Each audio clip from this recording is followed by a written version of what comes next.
Insurance isn't a one-size-fits-all, and shopping for it shouldn't feel like squeezing into something that just doesn't fit. That's why drivers have enjoyed Progressive's Name Your Price tool for years. With the Name Your Price tool, you tell them what you want to pay, and they show you options that fit your budget. Enough hunting for discounts, trying to calculate rates, and tinkering with coverages. Maybe you're picking out your very first policy. Or maybe you're just looking for something that works better for you and your family. Either way, they make it simple for you to see your options. No guesswork, no surprises. Ready to see how easy and fun shopping for car insurance can be?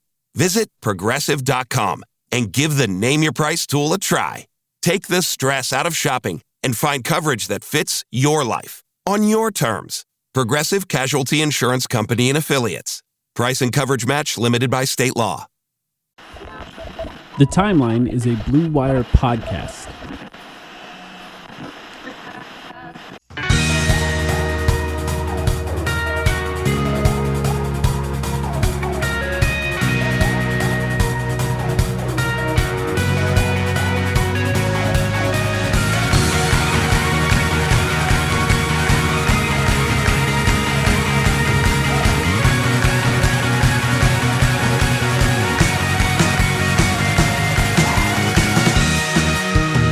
Welcome to the Timeline of Phoenix Suns podcast. My name is Mike, here with Sam. How are you doing, Sam? We're back. I'm good. It's been a long time coming since we've had a mailbag, so I'm actually pretty excited to see what people have cooked up for us this offseason, especially I think there are going to be some trade ideas here for us to judge, which is always fun. Yeah, I mean, this is the type of thing, you know, I'm going to get sick of trade ideas in about another month, but for now, I'm like, give me all the slop. I really don't care. I'll take anything. There is conference finals are set. In fact, the conference finals start in about 5 minutes from when we started this episode. Do you have a rooting interest in the finals? Like, who do you want to win out of these four teams? I am rooting for a Spurs-Knicks matchup. That is, and it's just official, like maximum pain for OKC. Is that the idea there? I think that's just what everyone in America is rooting for, as far as I can tell. Maximum pain for OKC makes it at least interesting in the Western Conference going forward, so that there are going to be these two broad powers and not just kind of like one dominating presence. And for the Knicks, you know, obviously I'm a New Yorker. I think I was going to ask, yeah. Does that play into it? Well, while I am not strictly speaking a Knicks fan, I am like, you know, a soft K Knicks fan, I guess, right? Like, yeah, it would be cool for them to be in the finals. I have a lot of friends who are Knicks fans. I'd be happy for them. I certainly wouldn't mind if it was Cleveland either. I think it's just kind of funny that Detroit got bounced, to be honest. I think the state of the Eastern Conference is just funny. We could talk about that. There might be a question about that. Yeah, I think Knicks Spurs would be fun. But, like, let's be real. You know, game one is about to start as we're recording here between OKC and San Antonio. And I'm just... everyone's excited to watch that series because everyone kind of thinks that that's the real NBA Finals. It's just one of those years. I don't know. If the Spurs make it, I think the Knicks could beat them. But yeah, let's get into this. Let's get into these questions. Well, actually, you know what? Real quick, can I just sell you on the idea of a Knicks collapse actually helping the Suns? Sure. I haven't thought about it, but go ahead. Because if the Knicks collapse now and the Cavs make the NBA Finals, they might trade for Giannis, and the Bucks just have no need for their players that are like over 28. So there's a chance that players like Karl Anthony Towns or OG Anunoby or Mikal Bridges could be available if the Knicks collapse. Can I counter with something real quick? Sure. Because I actually was thinking about this today. You're one of the biggest Karl Anthony Towns haters I know. I know. In fact, I have to say, it's embarrassing that I've actually quite enjoyed his play in this postseason. Like, okay, well, really I was going to ask about that because as one of the biggest Karl Anthony Towns haters that I know, I was going to say if the Knicks made the finals with Cat playing this well, I feel like it's just bad for you. It's just a bad look for you, and you can't root for that. I mean, I understand you kind of that, need it to blow up in their face. But here's the truth about Karl Anthony Towns and that players like that drive me insane, is that what makes them frustrating is that sometimes they're awesome. And that's just what makes them frustrating. It's like DeAndre Ayton when he was here. Like DeAndre Ayton wouldn't have been frustrating if he was just ass all the time. But the fact that sometimes he was great and then sometimes he looked like the worst player you've ever seen, that's what made him frustrating. And that's how Karl-Anthony Towns often is to me too. You know who else is like that? Who? Julius Randle's like that a little bit. That's actually very true. In fact, for him, it like varies by the whole season sometimes. So, yeah. Can we just agree if the Knicks win a championship, okay, not just make the finals, if the Knicks win a championship this year, you agree to eat cat food live on the podcast? Absolutely not. Definitely not. Not at all? Not even if we like... No. Add it to just like, I don't know, dude. It can be. Would you prefer dry food or wet food? I'm not going to eat.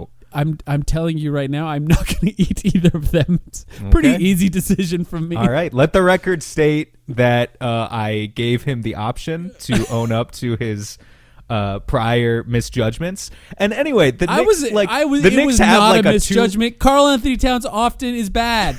They have like a 2% chance. They have like a 2% chance of winning the finals, and they're already in the Final Four. If it happens, I think you should eat cat food. That's all. A single well-timed injury means a Knicks championship. It's there's luck involved with these things too. It would probably have to be the way that Toronto won an NBA championship, but that happens sometimes too. We got a lot. Let's get to it. Okay. As it goes, I posted a tweet from the actual podcast account because it has less followers. My goal was to get less questions there. We still got 47. So there's too many to do on this podcast. So I am just letting the Twitter algorithm choose the questions in order. And I'm going to start at the top and we're going to go through. And I'll be honest with you, Sam, I posted this tweet this morning and then I worked all day. I have yet to see a single response to it. So I'm going to hear all these questions for the first time right now. You ready? We'll do our best. Let's do it. This is from Rogue, our friend Rogue from the Discord, but here's on Twitter as well. And by the way, if you posted a question in the Discord, we'll get to it on our Patreon pod. It's too much for me to juggle looking at two places here. He says, are you guys satisfied with how Ott did in his first season as a head coach? And also, does Jaylen Green survive the offseason? I think two perfect questions to kick this off with. I'll start just with Ott. If Ott, for the most of the season, was an A+, straight up A+. And then I think the end of the season, there was a couple things I disagreed with. I think less often than a lot of fans did. And I honestly feel like he's like an A or an A- right now. But like after what we endured with Budenholzer, I feel like it just gives him a little boost back up to A+. And I'm very, very, very happy with Jordan Ott this season. But what do you think? Yeah, I would agree. I mean, I don't know about grades like A+, maybe not, at least an A-, somewhere in the A range. Yeah. I think the beauty of what Jordan Ott did this season for the Suns is he's convinced Suns fans now as we head into the offseason that this roster is actually much more talented than it is. And that's great. Like that's you want your coach to be able to do that. I just think it's, the way that they were able to capitalize on winning the possession battle in so many games, in spite of the fact that their offense wasn't actually that efficient, is incredible. They were able to kind of carry that strategy consistently all the way through to a 45-win season. We just need to not let it trick us into kind of what we have. And so I think that is a lot of where my anxieties come from about how to build out the roster going forward, right, is not falling into the trap of thinking that just because we had one season where a lot of guys overperformed where we expected them to be, not assuming that every single guy is going to linearly improve in a tangible way again next year. It would be great if they did, but that's just not usually how the NBA works. Mm-hmm. But Jordan Ott did his part 100%. And yeah, I wish he played the young guys more down the stretch. I wish we saw some more of them even in the playoffs. But we always knew that Kaman Malawach and Rasheer Fleming and even, the second-year guys too, it's always been expected that it would be a long process for them. It was never certainly expected that Kaman Malawach would step in year one and play heavy minutes, that Fleming, a second-round pick, would step in and play heavy minutes. So, I think they have a plan for those guys going forward, and how much they're able to do work in the gym and develop this summer is going to we'll see. Basically, I wonder if either of those guys are going to play summer league. Actually, if Malawach and Fleming are, I would like play to summer know league, or if they need to. If they were, I think I would like to go. If they're not, I think it would be pointless for me to go unless the Suns somehow get which, by the way, there was a report today from Kevin O'Connor, unless the Suns somehow get a first-round pick. Kevin O'Connor said the Suns are trying to trade into the first round, just so you know, Sam. I don't know if you saw that. I didn't, but it makes total sense, and that's exactly what I would be doing. There's undoubtedly questions about this, but we have to get to the second part of Rogue's question. I definitely think, let me just say, I definitely think Malawach and Fleming are good enough that they don't need to play Summer League. It would just be fun to see them again, see them Nobody in that needs environment. to play Summer League. They're not good enough that they shouldn't play Summer League, to me. You know what I mean? Like, they're exactly the kind of guy I think you should send to Summer League as far as, like, first-round picks go. I know that Fleming is technically not one, but... second part of his question was about Jaylen Green. Does he survive the offseason? Let's just not even give our opinions of whether or not he should. Do you think he will? I think he probably will.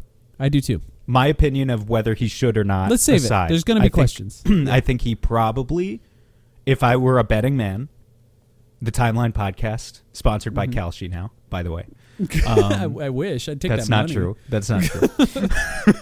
I think I would my job at that point. I would set the odds at Jaylen Green surviving the offseason and being a Phoenix Sun come October. Okay, me too. Beer Down says, would you rather the Suns use their tradable player assets, which are Royce, Green, and Grayson, to target rotation players or draft picks? I think I know what you're going to pick here. It's a total cop-out answer, but really what I want is both. I feel the same. You're not going to find a team that can just take like absorb a seven salary, absorb or wants to. That I mean, maybe like which team? The Chicago Bulls have like $80 million of cap room or whatever. Nets. So I guess if the Bulls or Nets for some reason wanted to absorb one of those guys, which both of those teams are terrible, they shouldn't do that. But if they wanted to absorb one of those guys for the price of a pick, they could. They would just have no reason to. And so I think in either case, you're talking about trading to get money back anyway. And so I want draft compensation for those guys, straight up. And realistically, what that means is you're probably getting a player back in their contract value who is less valuable than a Royce O'Neal or a Grayson Allen. The question is, can you make them fit your roster better in a way that it still makes sense for both teams? So if I can trade Grayson Allen for a power forward who makes $8 million a year, now don't ask me to come up with anyone off the top of my head right now, but like a player who is just bigger, maybe they're not as good, but they're bigger, and get a first-round pick, then, yeah, I think that would be great. All right. I agree. I mean, truthfully, like, there's three guys there, so, like, you should target both if you're trading all three guys. First of all, there is still a season to play. Devin Booker's still in his prime, and you should attempt... And the Suns don't own their draft picks, so, like, you should probably try to build a team that's relatively good at the very least. Five Fouls book says, which buy low candidate, Zion, or Randall intrigues you the most and would be the best fit with this core? Here's the first Julius Randle mention in the questions. So, real quick, we talked about Ja and who was the other one? Ja and Zion already. We talked about them. Was it last week? It was. Yeah, I think it was.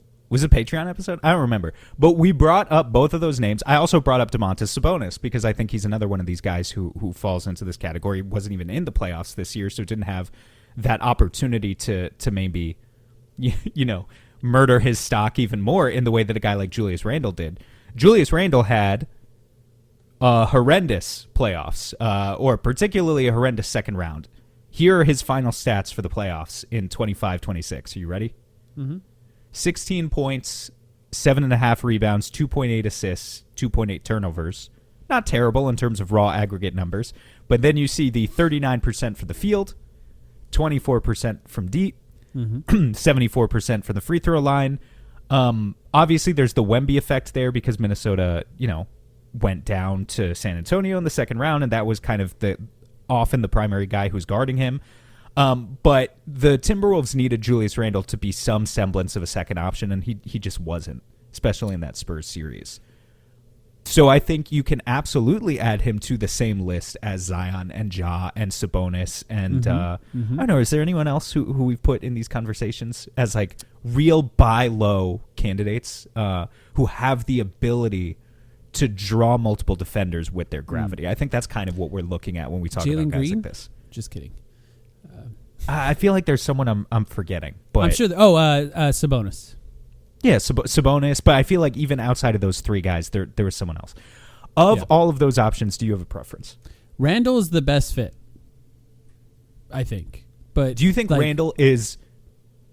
It's funny to use the phrase pound for pound because both of these guys are very heavy basketball players. Is Randall a better basketball player than Zion, or is he just more available? One, I think he's more available. Two, I think he's absolutely a better defender. So on one side of the ball, he's definitely better. And then offensively, I think Zion can hit peaks that are higher, but the consistency's not quite there. Zion is one of the best paint scorers in the league, especially at self-created paint shots. So like that's always going to be part of his game. But he doesn't play. He's often injured. Doesn't play defense. Can't move his feet. And he's not a great rebounder either. Not that Randall is a great. There's Randall. Yeah. But Randall, he plays more. I think he's super physical. Offensively and defensively in a way that Suns need, and he's a better passer than Zion is, or can be at the very least. I think critically too, Randall, he's under contract for 2 more years at like 33 and 35 million. Yeah, not bad for him. For a guy who you're only expecting him, like maybe sometimes he'll have a terrible playoff series, but for a guy you're expecting to be a second option. Is not a terrible price point in today's NBA, right? It's not like he's on a $50 million contract where it just feels like a total poison pill. So if I like Randall, no surprise. If Ja Morant, if his value is low enough that they have to trade a pick along with him, I'm more intrigued. Because if you're trading Jaylen Green, and you get Ja Morant plus the 16th pick in the draft. Which I know there's like Memphis fans that would just kill me for even saying that. So maybe it's entirely, and maybe it is stupid, to be honest. Maybe that's entirely, but the way people talk, reporters who actually know things behind the scenes talk about Ja Morant's value, it could not be lower. It's very low right now as far as trading him. And I don't know, that's kind of interesting to me. Because then you get a player that's, almost equal to what Jaylen Green provides. Maybe could be worse because as the athleticism wanes, but is a much better creator, like as far as passing goes, and you get the 16th pick. It's kind of interesting. So I definitely like picks. The 16th pick would be very fun. Here's the thing about Ja, and I brought up his name for a reason. I certainly think there would be a value proposition there. Some of these other guys, like if you trade for Julius Randle, and we're assuming they trade like Jaylen Green and whatever, like it's or I don't know, Dylan Brooks or Grayson Allen, like, some combination of pieces. But Julius Randle, he might not bring you to the heights you really need, but there's a certain potential. How do I say this? Ja has more potential to just blow up your season, like to completely derail your season in a way that I don't think is the case for Julius Randle or Domantas Sabonis or kind of these, even Zion, honestly. I don't think Zion has the same potential to I completely derail you both on and off the court, I think, in a way that Ja could. Partially because Ja, and this is something that a lot of Suns fans want, but he's a volume-heavy point guard who commands the ball in his hands a lot and can't do a lot without the ball in his hands, and is a terrible defender and probably never has hopes of being a good one. So, I think part of it is who Ja is as a basketball player. And there's a lot that he brings to like in terms of his ability to just get to the rim at will that, and cut through the teeth of a defense that the Suns offense could really, really use. But he also, he's by far the most volatile asset of these four. All right, you ready for a fake trade? Let's go. This is from Inside the Sun. The trade is Royce O'Neal for P.J. Washington. And he says, the Mavs shed $66 million in future salary. We can deal Royce to a contender at the deadline. They can deal Royce to a contender at the deadline. The Suns add more size in P.J. Washington, a player that checks the boxes of the type of player the Suns want. And so he makes $14.1 million, and Royce makes 10. So the Suns would be adding $4 million of salary next year alone. He makes 14.1 this year, but he makes 19. He starts a new contract extension next year. It looks like at 19.8. So my first question is this legal? It's legal on the Spotrac trade machine. Whether or not that is fully correct, I'm just looking at his screenshot. Of course, I'm not doing the work here. But I'm guessing it would be, depending on the Suns' salary situation going forward. So in theory, I would love P.J. Washington. Well, I mean, I would like P.J. Washington on the Suns. He's a solid multi-positional player and defender and can kind of shoot threes. I think like he's more of a three-point shooter in theory than in practice, but he can stand out there and give you some volume. It would be a way, way, way better fit for the Suns. Of course, even if this trade is legal, I am a little wary of any trade right now in which the Suns are taking on several $1 million of additional salary. Not because like I want to be like some sort of cheap stickler like from the Sarver era or whatever, but just because I'm thinking about those aprons again, and it depends on how much of a priority it is for them to bring back Mark Williams and Colin Gillespie and Jordan Goodwin. Because if they want all three of those guys back on new contracts and they want maybe a non-taxpayer mid-level exception free agent coming in, you know, somewhere in the vicinity of $10 to $15 million a year. At that point, I think we're in apron territory again, right? So we're in repeater tax territory too. And for a team that's not really worth all that money, Yeah, so we got to be careful with that. And I think when you weigh those pros and cons, you know, like is a guy like P.J. Washington, even though he is better than Royce O'Neal, is he really a needle mover? Probably not. But in theory, I like him as a player. I think the obvious question to this is, I don't think why would the Mavs do this? I guess. I think the Mavs could at the very least get a second round pick or more. I don't know for PJ Washington. Don't know what the Mavs are thinking for next year. I have no idea what their ambition is. Yeah, they're picking 9th. I just looked that up. I was curious about that. So, all right, let's see. Yeah, I think you're right. I think the main thing, if you're adding salary, you have to find ways to remove salary some other way. And I think that's where it gets a little complicated for this. I think it just from the perspective. If you were cool, again, I don't have a spreadsheet in front of me. I don't have any of the math in front of me. If you were cool with taking on a salary like P.J. Washington, and that meant that you were not going to sign a free agent except for, you know, a veteran minimum guy, then fine. You know, that's a calculation that you have to make.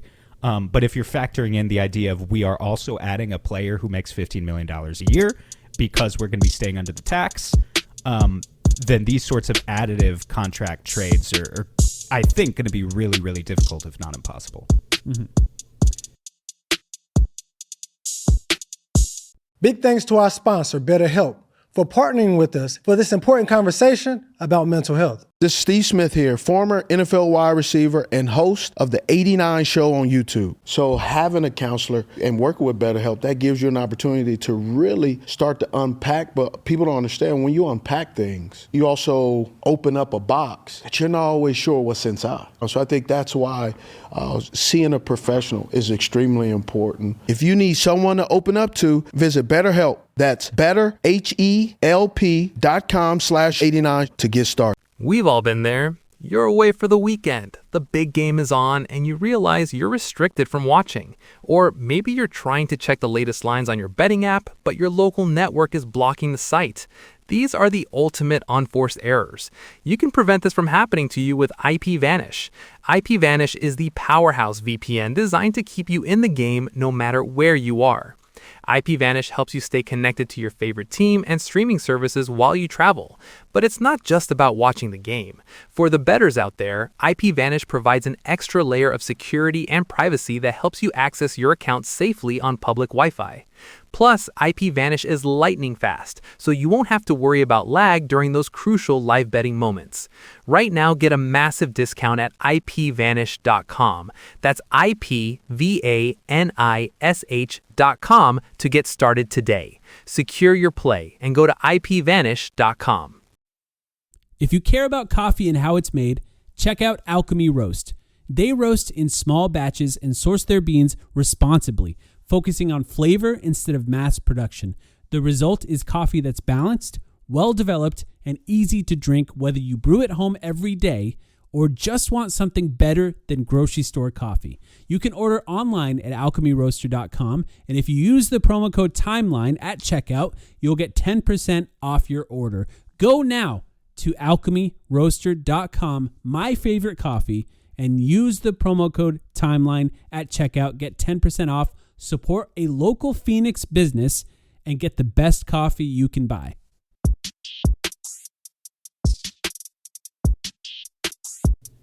Let's see. Cody Hunt says, which 8 players would you protect in a hypothetical expansion draft this summer? Put them in order.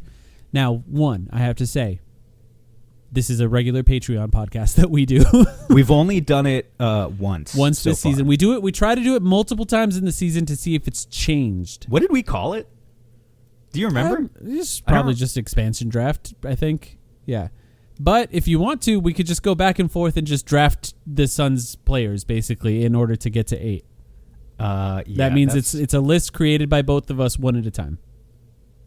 Trying to see if I can't even find. I'm going to have to find that spreadsheet somewhere because I don't see it now. And I feel like we definitely are going to need to. He's taking money out of our pockets. That's what Cody is doing to us right now. That is what Cody is doing. Okay, well, going to the Suns first. roster. You go. Devin go Booker. Ahead. Okay, go ahead. Go second. Come on, Malawach. Really? You go number 2 for that? No, I don't have the roster in front of me, so don't hold me to. Okay, hold on. Let me pull up the roster. I don't think that's necessarily wrong. Yeah, come on, Malawach, number 2. Okay, I'm going to say Dylan Brooks. That's crazy to me. Colin Gillespie. Okay, I think that's fair. I think this is where just like last time, this is where it starts to get interesting. Okay, so I made the case to Sam. I made the case to Sam that maybe you don't protect Jaylen Green, and you let him go, and then you gain something by getting off of the money, and then you have the flexibility of getting off of that money. So I'm not going to pick him next. I'm actually, now that I've taken a look at, I'm more convinced of that opinion now. Okay, I'm going to pick. I'm going to do it. I'm going to pick Rasheer Fleming. I think a team would take him, so I think you have to make him safe, which I don't know if we had him on our original one. It's 5 guys. I'll take Oso Ighodaro, number 6. I think that's the right choice. Now, I think I'll go Grayson Allen. Grayson Allen, number 7. You're getting a very, you know what he is. He's going to contribute. Mm-hmm. So, okay, that's 7. So my choices here. I think it's easy. You think it's easy? Mm-hmm. You think it's Jordan Goodwin? I think it's Jordan Goodwin. Wow. Okay, so you're allowing. Are we stupid? No, I'm just kidding. Well, I don't think we're stupid, but Jaylen Green plus Mark Williams plus Royce O'Neal is a lot of offense that you're just letting go in favor of guys who are They can only take one of them. Right, that's true. They can only take one of them. That's a good point. They can only take one of them. So, good question, Cody. This question's from Blake. He says, Old man Gregory slept wrong and his back is out of alignment, so he put you guys in charge as co-GMs for the day with full power. No answering to Matt Ishbia. The MSU game is on, so Matt Ishbia's busy. What do you guys do? Okay, so we have full control over the Suns for a day. What do we do? Are we working as a team? I think we are. We're co-GMs. I hate it already. I think we make alcohol $2 at the games. First of all, we'll start there. That's a really dangerous idea. At least beer, I'm saying I go to a game. Sometimes I get into a game for $40, and I go to order a double, and it's like $36 for the drink, and I'm like, this is as much as my seat. So let's start there. And then what? We have one day. I think you got to find out the value for the guys. You got to call every other team. What can you potentially trade Jaylen Green for? What could you potentially trade Grayson Allen for? What could you potentially trade Royce O'Neal for? And to be honest, I might call and just find out what the value of Devin Booker is. Just find it out. Yeah, but what if that leaks to him?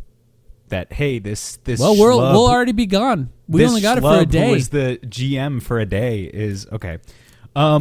I've always had the dream of being the Sam Presti of second-round picks. I have this fascination of what is the value of second-round picks. So I probably call up every other team in the league and say, hey, I've got Jaylen Green, Grayson Allen, and Royce O'Neal. And can you give me 30 second-round picks between now and 2033? Okay. And, what are you going to do with all that? What are you going to do with all that? What am I going to do with all that? Have the best G League team in the NBA? I'm gonna have, first of all, Valley Suns games are going to be fucking lit. And I'm going to have a lot of fun every year in the draft having picks like, 36, 42, 55. Just one has to hit. It's true that just like if one hits really big, then you get Jokic. Yeah. We're just going to be wheeling and dealing. It's going to be truly an experiment to see, like, can you take a roster constructed out of pieces that no one's ever seen before, further than we've ever seen. I think it would be a lot of fun. Yeah, because I would think that I would want to prioritize like re-signing Colin Gillespie and Jordan Goodwin onto good contracts, but I feel like when Brian Gregory's back is fixed, he'll do it. They've got that covered. Yeah, Brian and Matt have got that covered. So for me, I have to take matters into my own hands or our own hands and do some fun stuff. I kind of think $2 beer is a bad idea. I'm not going to lie to you. It's too late. We're co-GMs. You're responsible for that too now. T-Bolt says, not that we have the cap space, but how much more money would you pay Jalen Duren than Mark Williams? Ooh. This is such a good question. I actually wanted to ask you this quite the other a bit day on the podcast. He's 22. I know he's been bad. He's been really bad. He's been really bad. This. He lost minutes to Paul Reed.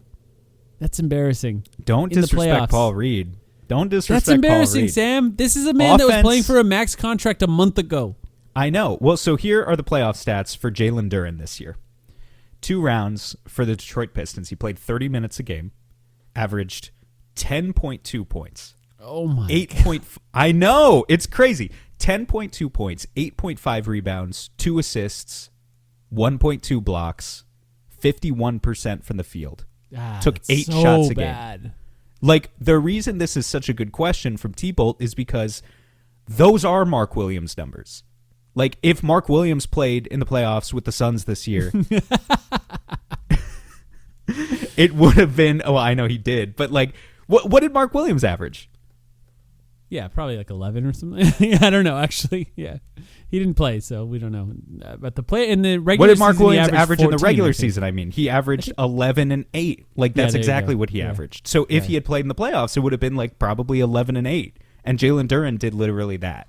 So I think this is what's so fascinating is, like, in the regular season, there's all this talk about how Duren made these strides to not just be like a hustle guy who feeds off of energy, but like, oh, he's a guy who can attack in the short roll now, and he's an all-star. True. That's how he played. Yeah, okay. And then, he just completely game planned him out in 2 consecutive series in a way that I think it's more than that, man. I don't think it was a game plan. It was purely mental, I feel like. Regardless of what it is. Okay, listen, Sam. Do you know about his situation with his ex? No, I have no idea. He was dating Angel Reese. And then him and Angel Reese broke up. Angel Reese started dating Wendell Carter Jr. And then they played in the first round, and Angel Reese was like posting after every game. And then he said, and Wendell Carter was punking him on the court. And I look, I'm not saying that fully got into his head, but part of me is like, did that fully get into his head? He said, I'm going to win Angel Reese back by playing like her and shooting less than 50% from the field as a big man. That's what happened. Look, I like Jalen Duren. I understand he's young. Sincerest form of flattery. I don't see how you could pay a player like this who just has not proven that they have the self-creative ability. But how much? Is an excellent rebounder, is a good defender, but like he's not, prime Rudy Gobert levels. I'm sorry if you're offended by me mentioning Rudy Gobert. He's not 20 to 25. 20 to 25. For Duren? Yeah, if he wants more than that, then you can leave. So if Jalen Duren said, I'll come to the Suns if you pay me $30 million. No. Is it because of Malawach? I mean, that factors into it a little bit. But like, Mark Williams is probably going to get $10 million this summer. Yeah, but will Malawach be that good at 22 years old in the playoffs? That's irrelevant. We're not talking about the possibility of Malawach posturing for a max contract. All I'm saying is there's a lot of room for Jalen Duren to grow. And yeah, maybe he is somebody that's like that's not going to get there. Under the new CBA, you need guys. 30 million is not that much. The guys who make the big money on your team need to be able to create offense. I understand that. I understand what you mean. You know, like you can't. I think I'd go higher than 25 million. I don't know if I would go to 30. But that could be really wrong. It's just this playoff. It's just crazy to me. This is the craziest situation of a player being this bad compared to the regular season in the playoffs that we've seen. I don't remember something like this happening. It happens to Harden every year, of course, but usually in just a couple games. Yeah, I guess Ben Simmons, but maybe Ben Simmons was broken. Yeah. So yeah, I don't know. Maybe he's broken. I don't know. It makes me sad though. I liked him all season, so I think he can be really good. I don't know. He's got some skills. All right.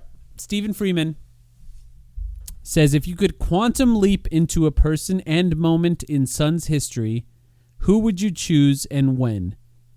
And then he said, quantum leap's protagonist's body. He body swapped and time traveled into any point within his own lifetime for a few days and attempt to fix history. So you'd have NBA skills. Okay, so we could actually... Did you ever watch Quantum Leap? We could actually... No, I have never seen it. Neither have I. I remember it, but I don't know.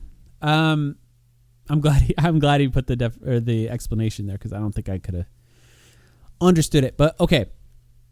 Once again, if you could quantum leap into a person and moment in Suns history, who would you choose? There's such an easy one here that would be like so little effort, and I can think of one that would take a lot of effort too. The easy one is you body swap with Amari Stoudemire game 3 of that series with the Spurs. Mm-hmm. And just don't leave the bench. You know, just that's so good. Nash gets hip checked. That's so good. Nash gets hip checked, and you just sit there. So it doesn't even require you to have NBA skills. Like you literally just need him to sit there, and then he doesn't get suspended.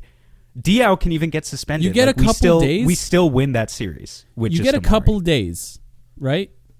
I got another one. He says you get within your own lifetime for a few days an attempt to fix history. I got one for you. I body swap with Giannis right after game 2, and then I play like absolute dog shit for the rest of the series, and the Suns win the title in 2021. Yep, and you ruin his career. I miss every free throw. You know what I mean? Like, miss every free throw. How much did we lose? I'm going to play so bad that he's going to get investigated for betting on the games. How much did we lose that game? I'm going to Terry Rozier him. Okay, I'm sorry. Go ahead. How much did we lose game 6 by? I don't remember. I got to pull it up. It was like 11 maybe. Hold on. It was closer, I think. So we lost game 6 by 7 points, and that was the one where Giannis shot, like 18 for 18 or something? Yeah. Hold on. I don't want to know. Why are you doing this to me? I gotta pull it up. I'm sorry. Because like that's my point. Is you don't even have to play like ass the entire time. Just like go into game 6 as Giannis and miss all the free throws. No, I want a Sun sweep. I'm gonna play that. I'm just gonna play like I get a few days. Give me games 3 and 4. The other thing that I was gonna say here, which came to mind, obviously, is this the wrong playoffs? Which year were we in the finals? 2021. Yeah, that's what it was. God, it feels like so long ago now. It was. He was 17 for 19 from the free throw line that game. Yeah, so if he shot 10 for 19, we win that game. Mm-hmm. If you have NBA skills, we picked the right ones. We fixed. If you have wait. If you have NBA skills and it's all just about effort, the other obvious choice is to just like enter DeAndre Ayton's body and make him, make him a god. It's true. Just play with the effort that he never gave, and you might win the finals there too. That's right. Not to mention, who knows what happens in 2022, the year after, when you win 64 games. Mm-hmm. You quantum leap into the person's body who gave the Suns COVID. I was going to make a joke about it, too. So if I 3 weeks before that and you make them get the shot. If I quantum leaped into Chris Paul's body in 2022 against the Mavs, do I also have COVID or do I not have COVID? I don't know about the COVID rules for quantum leap. I'll have to look that up. Greg from France asks 3 questions. 1, can you give the teams that could have a worse summer than the Suns? That's such a pessimistic question. I mean, any team could. Like, I don't really... It just depends. I don't think the Suns are set up to have a terrible summer. They don't have a ton of assets, but... What do we think the Kings are getting up to this summer? Yeah, they're a team. Real quick, I'm gonna check on. Here's the Kings salary table. Are you ready? Mm-hmm. Wait, what the fuck? What is DeRozan? Zach LaVine. Okay, so Zach LaVine has a $48 million player option. God, yeah, you think he's gonna take that? You think he's opting in? Yeah, I think so. DeMar DeRozan is only partially guaranteed. Theoretically, the Spurs could cut DeMar DeRozan and only owe him $10 million next year. Mm-hmm. I don't know if they're going to do that. Mm-hmm. Otherwise, the Suns sign him. Yeah. Otherwise, actually, they have a lot of guys under contract. DeAndre Hunter's under contract next year. Sabonis, obviously, although they should trade him to the Suns. Malik Monk.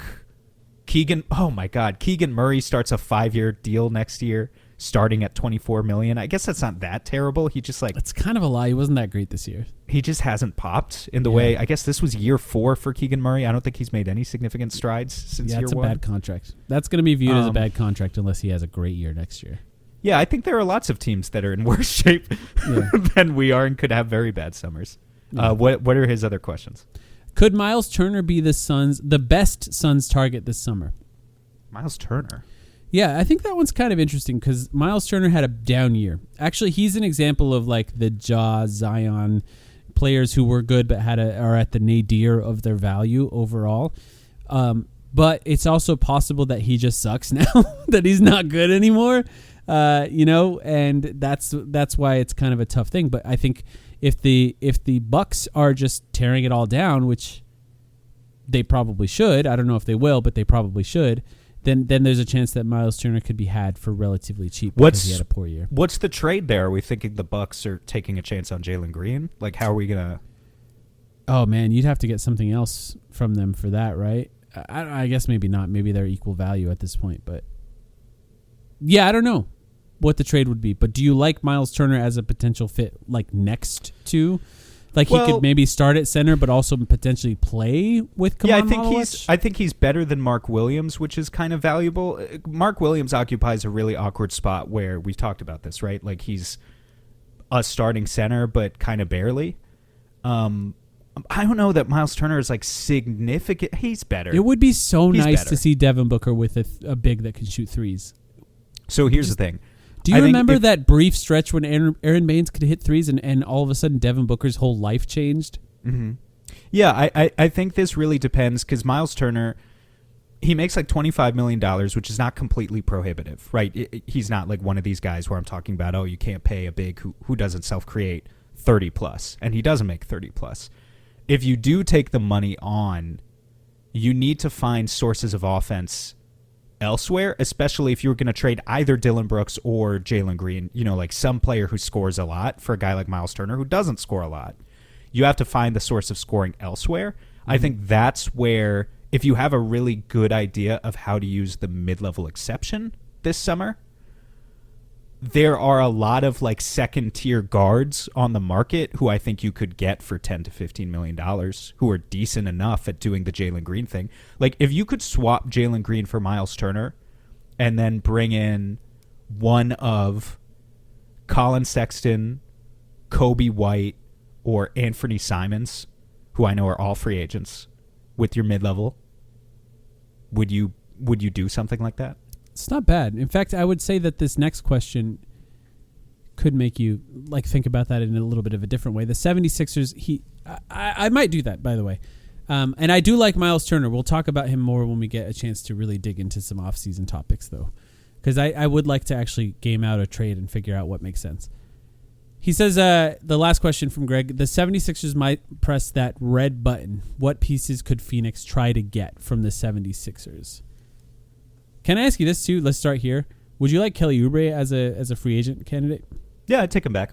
Me too. I think he's kind of a perfect example of someone who could replace Royce O'Neal and do some of the same stuff, but also like be bigger, which is kind of nice to think about. I don't know if he actually.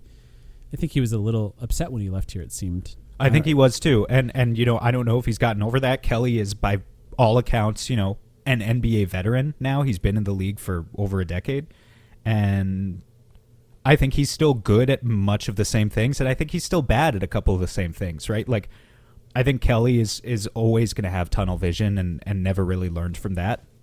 So I would worry about having him in the same starting lineup as Jaylen Green and Dillon Brooks.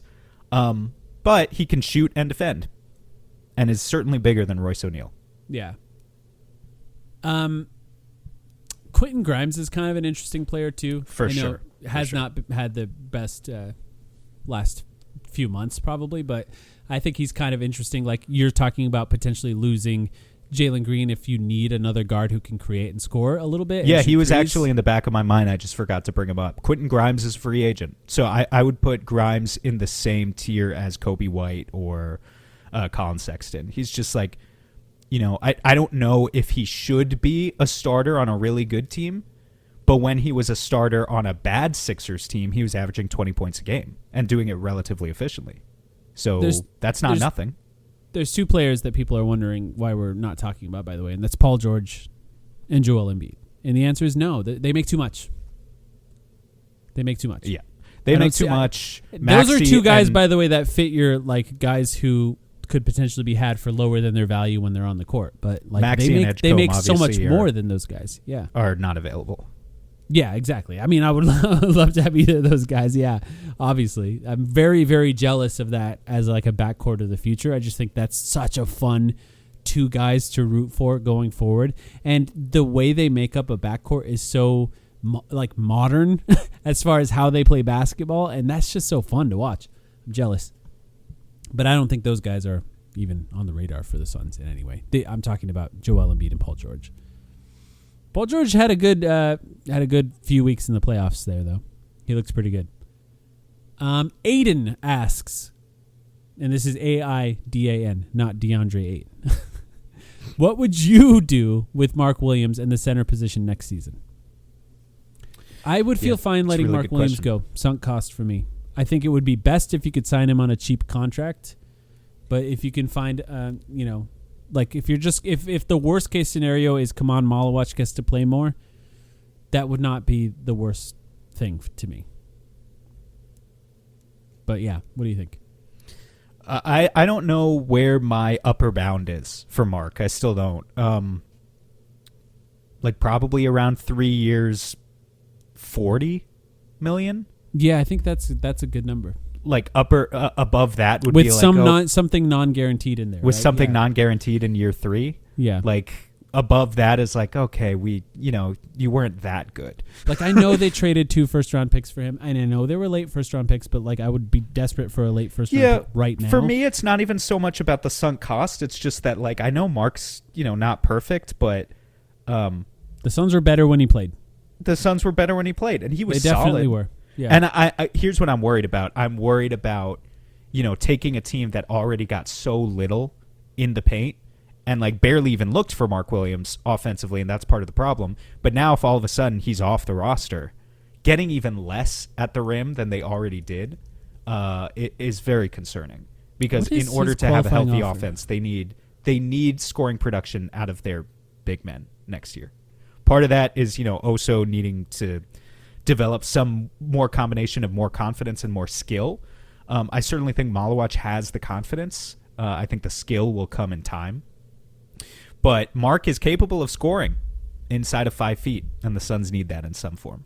I think you offer him, ideally, something like you said, and then make him go to restricted free agency and try to get other teams to offer him more. And maybe a team will, and then you can make the choice at that point. Yeah, I mean, like, if Chicago wants to give him $20 million a year, they're like one of the only teams that could do that. Then okay, you let him go. You have to be okay with that. You have to, because you cannot hamper yourself there.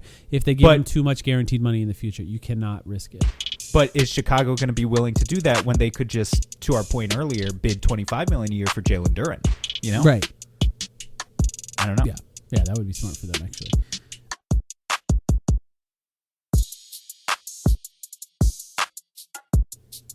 Mungo Beanfield says, I think a Dejounte Murray for Jaylen Green swap would do wonders. Do you guys feel this is realistic, and how do you like the fit of Dejounte on this team? Okay. We have not talked about this, right? I think anything is realistic with the New Orleans Pelicans. But Dejounte had a torn Achilles. Uh-huh. And he's coming off a torn Achilles. If they want to include a pick in that trade, maybe. But I don't know that they would. But I think Dejounte Murray off a torn Achilles is not somebody I would trade for right now, personally. He is almost 30 years old. He's almost 30 years old. He can't shoot. That makes me feel really old. Because Dejounte Murray, to me, still feels like, oh, it's Dejounte Murray. He's kind of an up-and-coming guard. He's not an up-and-coming guard. He's just been kind of the same somewhat available guard. One-time All-Star with San Antonio way back in 2022. Since then had 2 kind of disappointing years next to Trey in Atlanta. I mean, I don't know. Maybe they weren't disappointing years. Like, effective for him individually, but just that team was not well constructed. And then 2 years now in New Orleans where he's barely played. So, what's the upside with Dejounte Murray? Just that he's a much better defensive partner next to Book and like more of a pure playmaker, right? Yeah. I guess. But, yeah. I mean, he at his peak, he's like a really great defender. And he does some self-creation. He can get to the mid-range. He can get to the rim. No, for and sure. He's not a bad passer. He's a better... Really good mid-range shooter. Yeah. And he's a better passer than Jaylen Green as well. Yeah. I'm not going to say no completely. You're just an outright no on a Jaylen Green for Dejounte Murray swap? I would have to see him actually look like himself before making that trade. And I haven't... Look, maybe he did, because he did play towards the end of the season. Maybe he did look great. I just didn't watch any of the Pelicans at that point. So the Pelicans just hired today, by the way, Jamal Mosley. Yeah. To be their coach for 5 years. I don't hate the idea of Dejounte Murray if he looks like his old self. I think that's actually kind of interesting, and he fits what the idea of the Suns culture is, which is defensive, high effort, high energy play. And I also think like it's hard to like judge any player for their time on the Pelicans. They can get better after leaving the Pelicans, I believe. All right. Kai says, other than an Alchemy Roast bar, promo code timeline, what restaurant would you most want to see the Suns add to Mortgage Matchup Arena? And then number 2, pitch a theme night for the Suns 26-27 home slate. No, it could be either one of us, right? Because you could pick anything. This is all theoretical. Restaurants? Yeah. I mean, I've been to some Phoenix restaurants now, but I feel like you're more of a local. Yeah, but it doesn't have to be a Phoenix restaurant. You could pick one that from where you like. Get a garbage plate in the arena. It's just a big bowl of slop and take it to your seat. Yeah, hell yeah. Have you ever had one? No, I would like to. I mean, does it look good? No, but I want to try everything. So yeah, I'm gonna move down to Phoenix and start my own garbage plate shop. That'll be fun. Yeah. I don't know. You go first. I would like. I mean, if I'm being honest, like really good tacos would be nice. There's a couple options there. Give me a Taco Boys. Give me like a Gallo Blanco or a Otro, like in the arena. Like that sounds great. Give me that. Okay. There you go. Kai, I'm going to address the second question because I don't know about the food. I'm sorry. It's okay. For theme night, I think because Kai and I are both birders, we need to do a bird watchers night. And I think that... Should they let birds fly around the arena? I think they should. Like when Manu Ginobili killed that bat. Yeah, did he kill it or did he just catch it? I mean, they're not going to say he killed it, but it sure looked like he killed it. Yeah.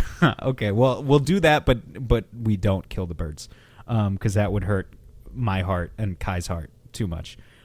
We can hand out Roadrunner bobbleheads.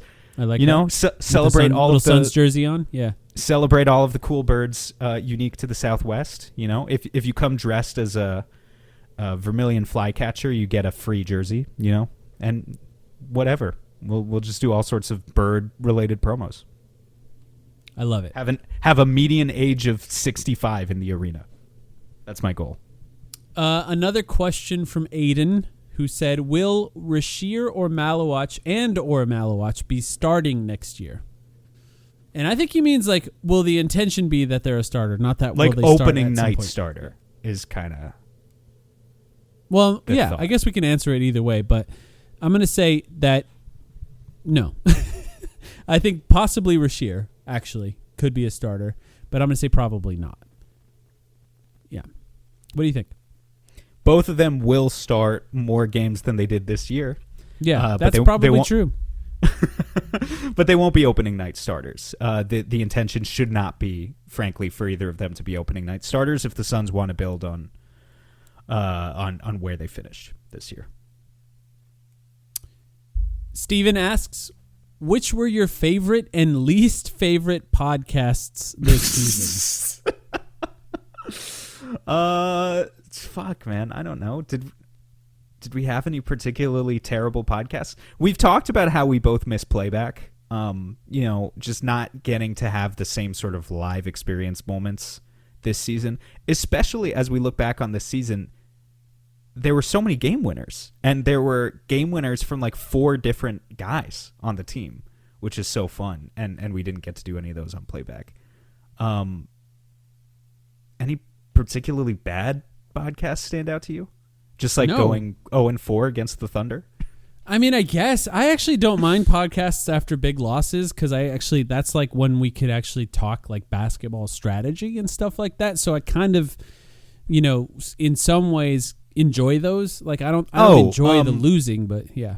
Colin Gillespie making an appearance. Yeah, that's clearly that's clearly number one. Yeah, we don't get to do stuff like that very often. Really that's only the second time.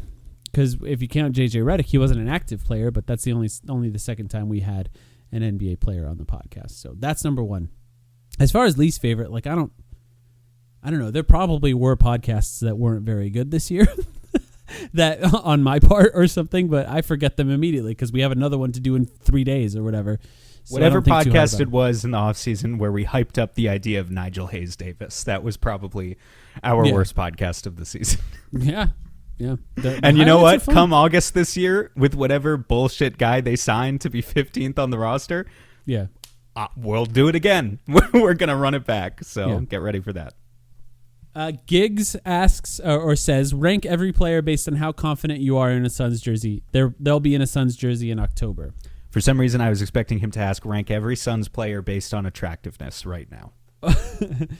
Who do you think? Let's do this in tiers. Who is like number one most likely to be in a Suns jersey next year? Devin Booker, Dillon Brooks. Is that it?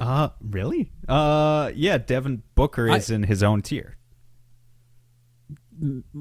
I do not think Matt Ishbia is going to trade Dillon Brooks. I think Dillon Brooks is basically all but guaranteed. Okay, sure. The free agents we'll just leave off, right? So we're not going to say Colin Gillespie. We're not going to say Jordan Goodwin. Or are we going to?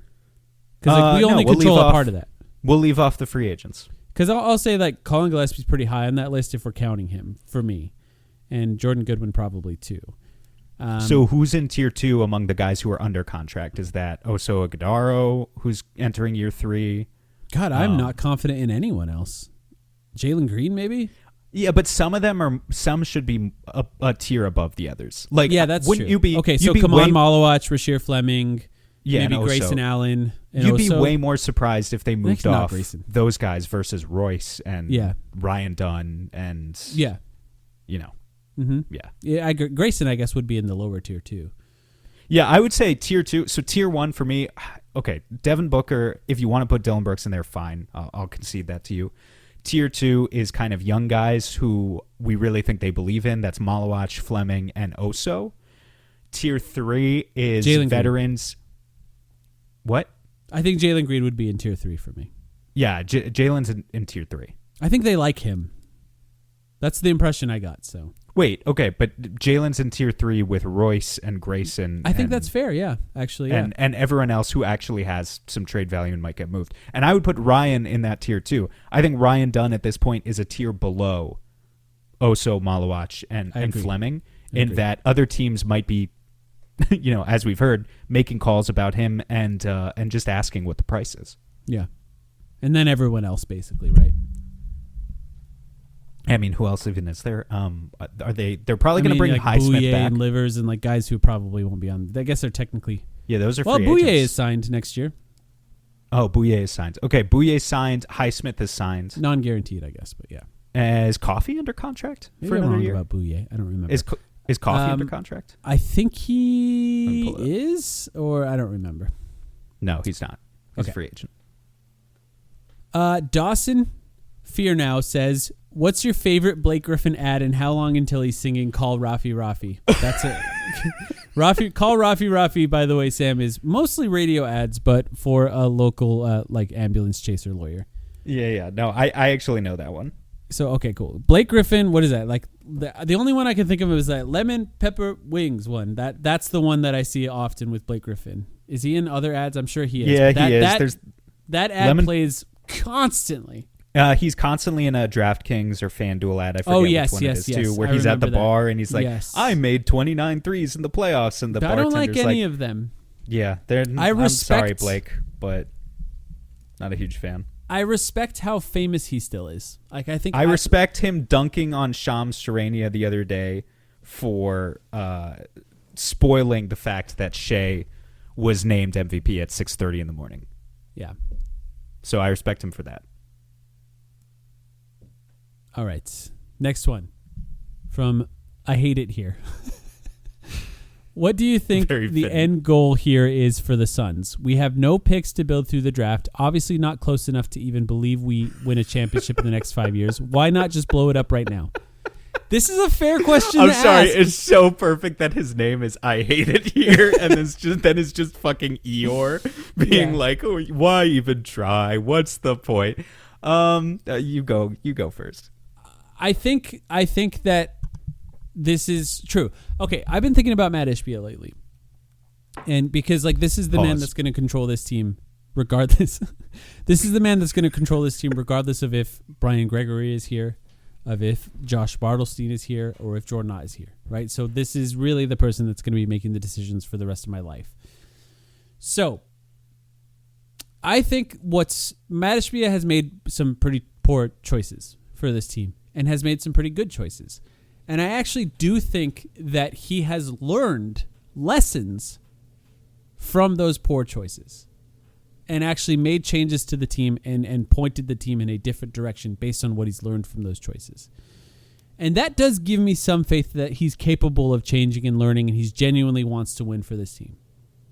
But what he has said is draft picks seem to not matter to him at the very least. He talked about how nobody cheers for draft picks in the future. They cheer for a team to win now. Now, is that lip service? Maybe. Is it really how he believes? I tend to think it is. But there is a lesson to be learned there. And the lesson to be learned, to me, is that the two teams in the Western Conference Finals right now built their team via the draft. And they are set up for long-term success as a result of the decisions that they made. They're going to be good for a long time. They could be good for a long time. Nothing's guaranteed in the NBA. The thing is, the amount of time it would take for him to learn that lesson, I think, was probably years. And that's a little bit scary to me. It's a little bit scary to me. Because I do think that if you were to just look at this entire situation objectively, pulling the plug and blowing it up and trying to build long-term makes a lot of sense. Just makes a lot of sense. It's not fun to root for. In some ways it can be fun to root for, but there's just a few seasons of absolute brutal loss and just boring basketball. And then you get to root for these players as they grow and build, and that's fun. We got to do that with Devin Booker, and that was fun. Okay, are you just saying that because you have this belief of in a vacuum that's a fun way to build a basketball team, or that's the right way to build a basketball team, which is fine if that's the case, or is there this element for you of what I would call this self-defeatist attitude of, oh, OKC's so good, Wemby is so good, they own the next 5 years anyway, we should just punt on the next 5 years and try to build a team for 2032? Because I think that is how some Suns fans who talk like this think, and I think it's just loser shit. No, I think it's a loser attitude. I do think that they're just the overall general belief that nothing is guaranteed in the NBA, and I've talked about this actually time and time again on the podcast, and that you cannot count on a team that's good now to be good later. Things happen, and you just never know. You just never know. So I think that there's always a possibility of a window being open for teams that you don't expect. Indiana, as we speak right now in the first half of this game one of the Western Conference Finals, who do you think the leading scorer is for Oklahoma City? Oh, that's an interesting question. It's someone surprising then. It's Alex Caruso. Oh, okay. It's Alex Caruso with 16 points. Anything can happen. Oh, who's winning? NBA. The Spurs. Interesting. Well, I know nothing about how this game is going. But well, I think if Alex Caruso is the leading scorer and the Spurs are winning, I would say the Spurs are getting exactly what they want out of that game, it sounds like. But this is all to say that if I were to talk about what the actual goal is for the Suns right now, I think that I take them at their word that establishing a culture and an identity for what this team is trying to be for the future is real. And you can establish that identity and you could be that team for the short term, and you could still blow the team up in some aspects and still try to be that team because you've established that culture. And that's not a bad thing. That is important. Just blowing it up and being really awful and trying to lose, first of all, sounds like that's not going to work in the same way it used to in the NBA anyway. So like what the future of team building is will be a little bit different, but I think what they want to be now is good with some path to get better, which is why there is a report of them trying to trade into the first round, and establish a culture and be entertaining. And like those three things, I'm not going to say they're not important to me. They are. I want to watch a good team. I want a podcast about a good team.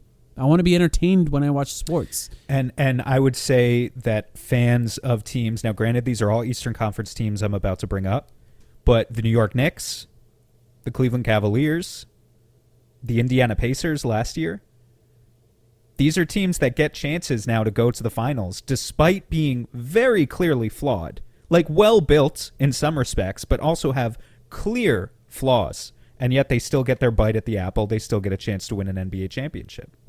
That doesn't take away from the fact that the best built teams, like the OKC Thunder, the Spurs, or whatever, the teams that get the number one overall picks and then hit on those number one overall picks, yeah, those are always going to be the favorites. But there is another path that I think the Suns are capable of taking with their next 5 years. Now, they're not going to get anywhere if they continue to be just like a one-star team.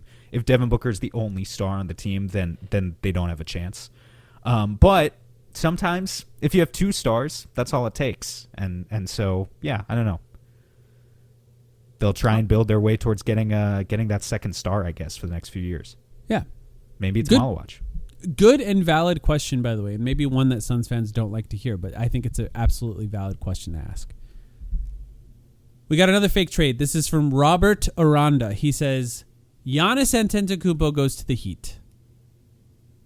Jaylen Green, Nikola Jovic, Khalil Ware, and a whole bunch of picks go to the Bucks. And the Suns get Tyler Herro. And his thought process is there's a 3-year age difference from Green to Herro, but Herro can actually play a little point guard with Book, maybe, ? And Bucks get someone younger and more athletic. This is good. This is good. Like, there's logic in this trade for all the teams involved. There's good effort here to make this the type of trade that like 3 the Bucks teams might do would it. actually be interested in. Yeah, I can see that. I like the thought process of this trade, Robert. Do I like Tyler Herro more than Jaylen Green? I think Tyler Herro is a better basketball player than Jaylen Green right now. He's just really good at scoring. He actually had a really good year this year when he was playing. And he was pretty good last year as well. Shoots a ton of threes, can do a little extra stuff. Can he be a point guard? No, not really. It's just another shooting guard next to Devin Booker, which is not my favorite. But I like him better than Jaylen Green because Jaylen Green is a shooting guard next to Devin Booker too. So like if this is your only option, I don't know that I hate it. I would see it as an upgrade. Not a significant one, but an upgrade. Yeah. Good trade. Yeah, good work. I like the effort that goes into those. It's fun when you find one that it's like all 3 teams. There's some sort of logic involved. All right. Kamikaze Sun says, "What do you think of a beef stew for Grayson trade?" Oh, Pistons need shot creation and shooting. The Suns get a legit power forward or small ball center. If Pistons throw in 27 and 28 seconds, I'd say that's a good deal. Isaiah Stewart was very good this year. Not in the playoffs, but yeah. He was bad in the playoffs, I think you could say. He was very good in the regular season. He averaged 10 points, 5 rebounds, 1.5 blocks a game. Isaiah Stewart is still only 24 years old. This was his 6th season. Are you serious? In the NBA. I thought he was like 30. No, he's 24. Yeah, I have no concept of time with these NBA players if the Suns trade for Isaiah Stewart, then we are opening up the Garbage Plate restaurant. That's right. In the arena. He's from Rochester. That's right. You get a player from where you live. He is the best NBA player from Rochester. He's the only one right now, right? I think there might be one other one, but I can't remember. Oh, maybe you're right. Yeah, that's like another center. I think. Anyway, I think I would do this. I actually don't mind that. I actually don't mind this trade. I think it's a good idea. I think what makes it interesting is though he shoots threes now too, which is fun. He's again another guy who shoots threes in theory and is more like an on paper shooter. That he's he's not like a power forward shooter, but he's a shooter who like from center. That's like a center who shoots threes. Career 34% from three on just under 2 per game. The fact that he can play power forward matters to me here because he exists in the very same really awkward space as Oso Ighodaro, I think. You don't really want Isaiah Stewart. Like, if you were going to let Mark Williams walk and then you were going to do this trade, who's the starting center for the Suns? Oh, that's interesting. You might have to. You start beef stew and Oso Ighodaro. Yeah, I don't know, but it's the fact that he can play both positions. Yeah. Because you don't really want Isaiah Stewart to be your starting center. He's done it before, but like he would be one of the worst starting centers in the NBA. Yeah. He's a very, very good backup piece. But that's kind of it. Yeah, that's interesting. The Suns would also average the most technical fouls in the NBA if they didn't already. Brandon P. said, would you rather have won the title in 2021 but Book's career plays out a little like Giannis's and he's traded 5 seasons later, or everything happens the same and Book is a lifelong Sun? Win the title. It's easy. I'm sorry. You just win the title. They don't have that. Devin Booker would still be the greatest Sun of all time if he won the title. If Booker played one season for the Suns and won the title, he'd be the greatest Sun of all time. Yeah, exactly. Exactly. That's just how it works. We need the damn... did you hear Bill Simmons actually talking about on his pod, like, as he and Lowe today were talking about what this would mean for the Knicks, that, like, it's one of the last... I did. Did you hear this? On my way home, actually, just now, yeah. One of the last big moments that we're, like, waiting for the first Knicks championship in 50 years. But he was, like, trying to think of, like, are there any other teams like this? And he did mention the Suns. He gave the Suns a shout-out of, like, if Phoenix won their first championship. Mm-hmm. He said the Knicks have more fans, which is 100% true. The Knicks do have more fans more people. Than we do. Yeah. Mm-hmm. But for the Suns to win one title would be very meaningful around the league as a franchise with so much history. Yeah. All right, here we go. Rank our rookie contracts by potential. Or who on a rookie contract do you think has the best hypothetical potential? So these are all the young guys. So that would be Oso Ighodaro, Rasheer Fleming, Ryan Dunn, Kaman Malawach, right? Game on the line. I mean, yeah. The Martians have the death beam pointed at Earth. I want Kobe Bryant.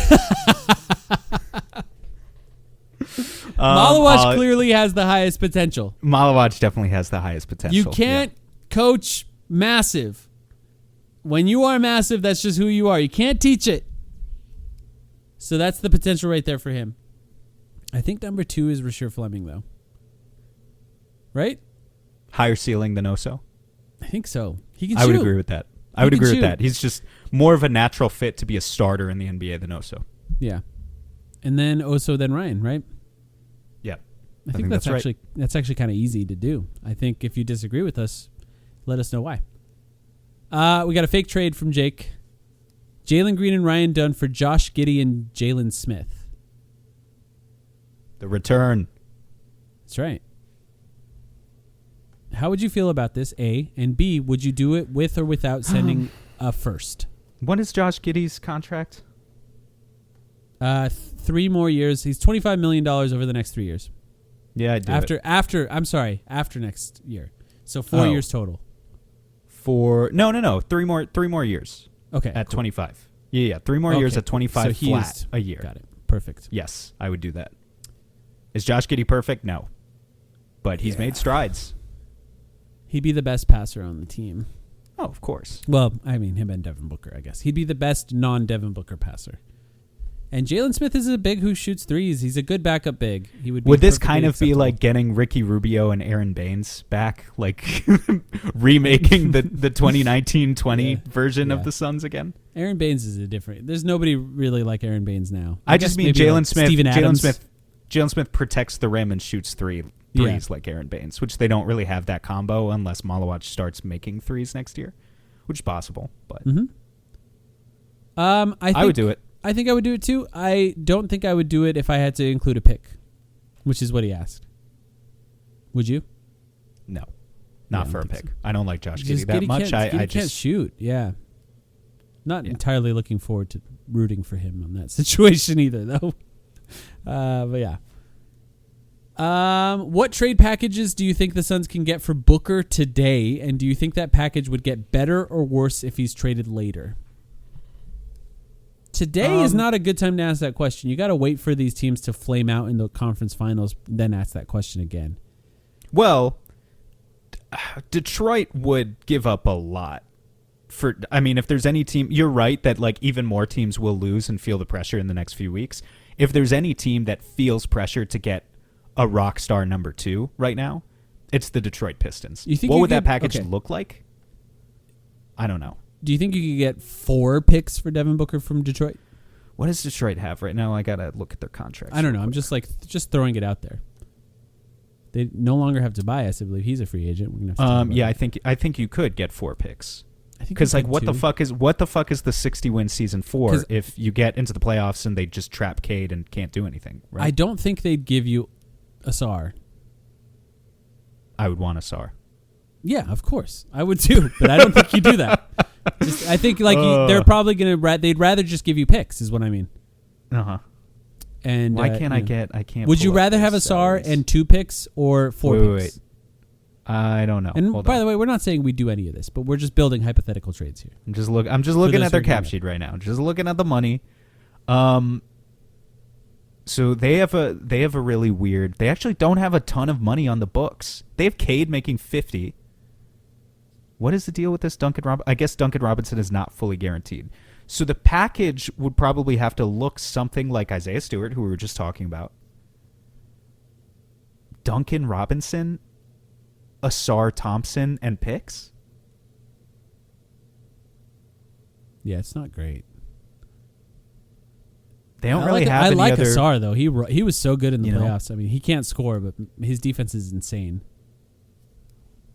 Yeah, I mean, you're not... So there's no other guy who you can get from Detroit who's like a plug-and-play, this guy's a really good prospect who can score right now. They just don't have that. Mm-hmm. You know, like you can get Asar Thompson maybe. Ron Holland is 20 years old still. He's very much a theoretical prospect.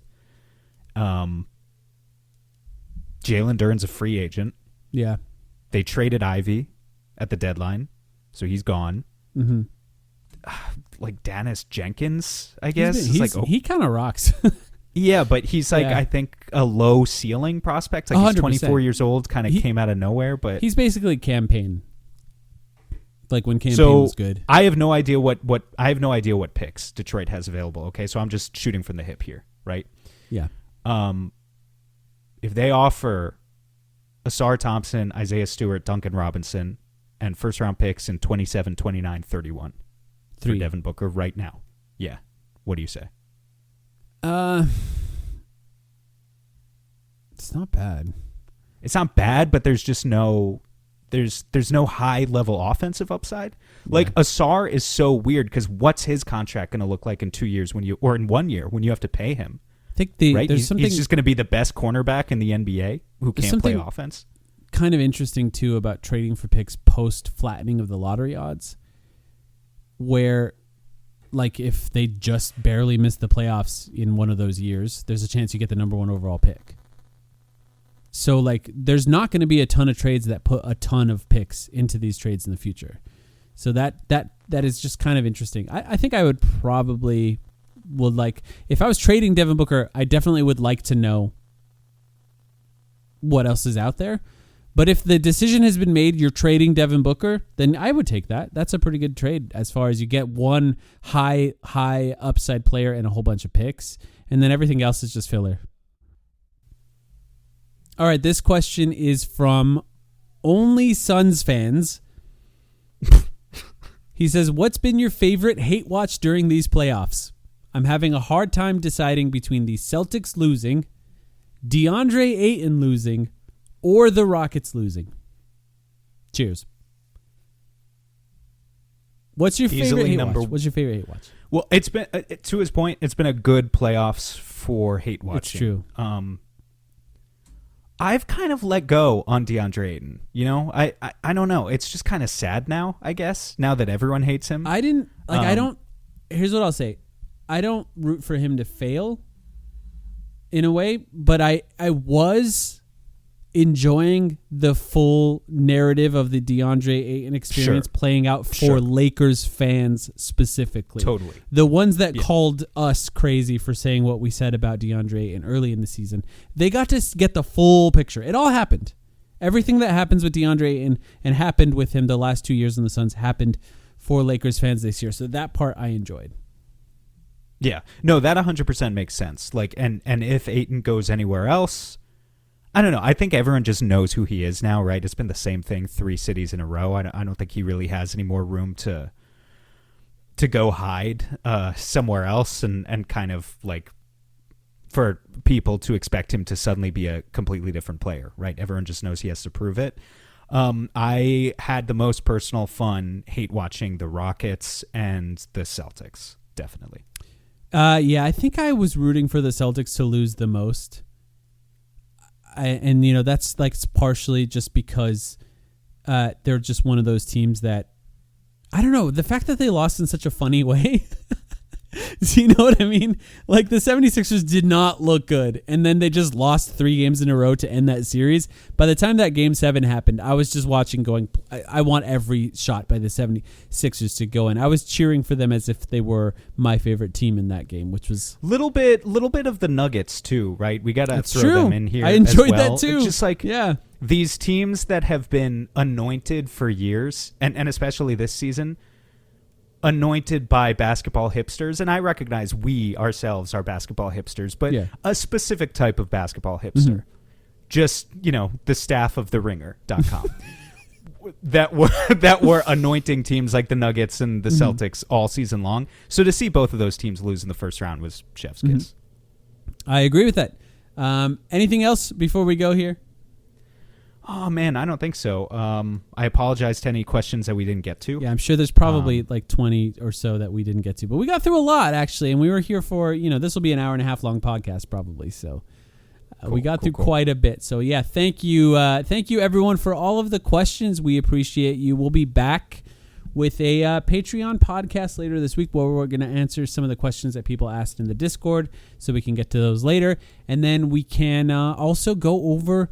At the beginning of the season, Sam and I both bet $50 on end-of-the-year bets for the entire season, and we're going to reveal which one of us won the most money on the season. Sam won the previous 2 years that we did this, so I'm a little nervous about it, but we'll be back with the Patreon podcast covering that. We appreciate you all. Find out what Mike's punishment will be if he loses for a third year in a row. Please. No cat Might food. be. Back soon. Might be.